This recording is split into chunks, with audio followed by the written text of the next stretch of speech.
Welcome to Not Milk Never Milk. Subscribe if you're lactose intolerant. You start on a clean canvas. Wash and gently dry your face so the serum can absorb. Once done, shake the bottle and put 1-2 drops on your fingertip. You'll tap the product onto dark spots or uneven tones rather than rubbing hard. This helps the color corrector sit where needed. Make sure to use gentle pressure and build coverage slowly. Less is better at first. If you need coverage for a larger area, add 1 more drop and blend outward with controlled taps. Once the initial dots are placed, you focus on blending so the correction disappears into your skin.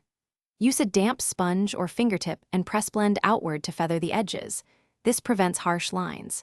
Make sure to pause 15-30 seconds, allowing the serum to set and bond to skin fibers. This reduces product movement. When you add concealer or foundation, apply thin layers and press rather than drag. That preserves the color correction and prevents pilling. To finish, you set the area with a light dusting of translucent powder or a fine mist to lock everything in place.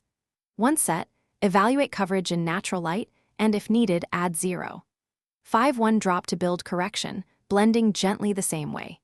If you encounter pilling or clumping, stop, blot excess with a tissue, wait 5 minutes, and then reapply a thinner layer.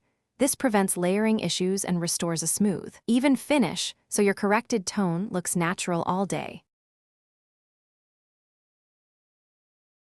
Thanks for watching. If this was helpful, leave a like and consider subscribing. See you next time.